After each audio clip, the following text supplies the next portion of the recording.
भंडारा जिल्ह्यातून गडचिरोली येथे समृद्धी महामार्ग जात आहे, याचा विरोध आता होऊ लागला आहे। भंडारा ते गडचिरोली असा समृद्धी महामार्ग जात आहे, यासाठी लाखांदूर तालुक्यातील सरांडी येथील शेतकऱ्यांची शेती मोजणीसाठी आज अधिकारी आले असताना शेतकऱ्यांनी याचा विरोध केला। आधी शेतीला काय दर देणार आहे हे जाहीर करा, नंतरच शेती ताब्यात घ्या, असं शेतकऱ्यांचं म्हणणं आहे।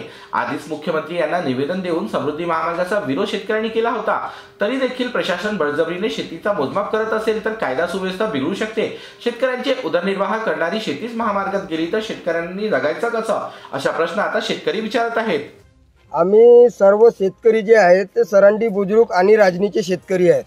आम्ही सन्माननीय तहसीलदार साहेब यांच्या मार्फत महाराष्ट्र सरकारला मुख्यमंत्र्याला निवेदन दिलेलं आहे की आमच्या शेतीचं रेट सांगा आणि आम्हाला योग्य तो मोबदला द्या आणि उर्वरित असलेली जागा सुद्धा संपादन करा, त्याच्यानंतरच तुम्ही आमच्या जागेची मोजणी करा, असं आम्ही सुरुवातीलाच निवेदन दिलेलं आहे। आणि त्या निवेदनामध्ये स्पष्ट सांगितलेलं आहे की आम्ही 1 इंच सुद्धा जागा मोजू देणार नाही।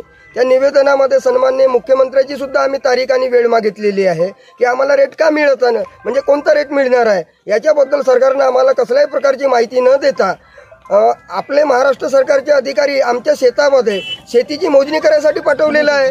मग मला एक सांगा, त्या परिस्थितीमध्ये शेतकऱ्यानं एखाद्या कर्मचाऱ्यावर हात जर उचलला तर FIR दाखल कुणावर होईल?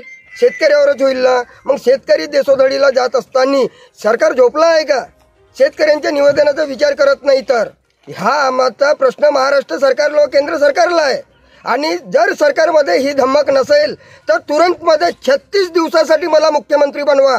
36 दिवसामध्ये महाराष्ट्राचे पूर्ण प्रश्न सोडवतो मी आणि समृद्धी महामार्ग सुद्धा बनवून दाखवतो। फक्त शेतकऱ्यांचे महत्त्वाचे प्रश्न सोडवणे गरजेचे आहे।